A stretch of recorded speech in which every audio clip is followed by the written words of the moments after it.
Hello and welcome to the bakingmad.com kitchen.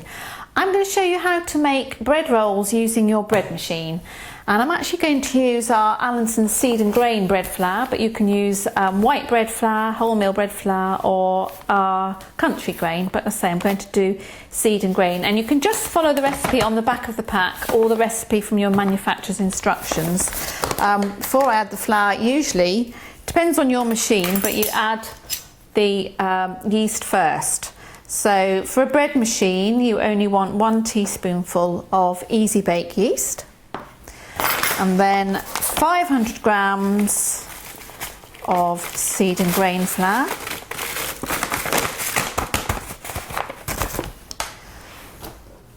one teaspoonful of salt,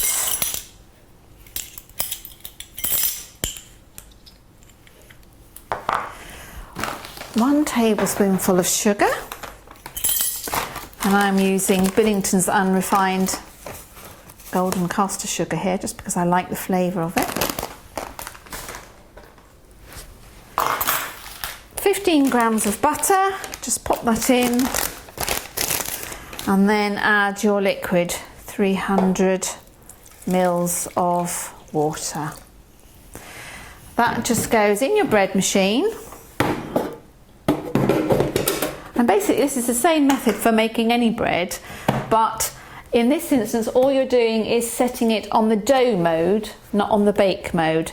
So you set it on the dough mode, and that takes about 2 hours, 2 hours 20 depending on your machine, until it's nice and risen, doubled in size, and then we're going to take it out and shape our rolls. So time's up, the dough has proved, so just tip the dough out of the bread machine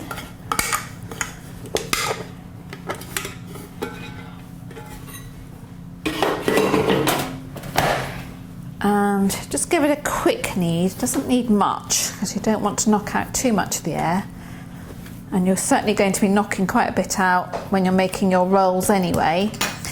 And I'm going to divide that into 8 nice big fat rolls.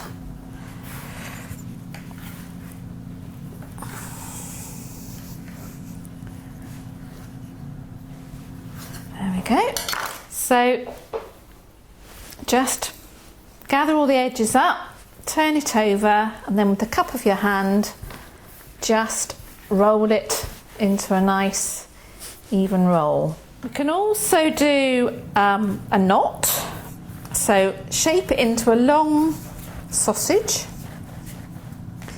and then tie it into a knot.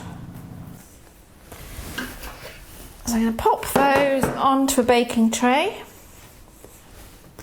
A little bit of space in between for them to rise. And then I'm going to cover them with oiled cling film until they've, and probably only about another 15 minutes or so, just for them to rise a little bit more, because they've already had one good proving, so they just want to rise a little bit more, and then I'm going to bake them in the oven for 15 to 20 minutes until they're golden brown. So these are now done, nice and risen and golden brown, and you know they're cooked when they just sound hollow on top. And those rolls will be lovely for a dinner party. Really easy to make, and I hope you enjoy them.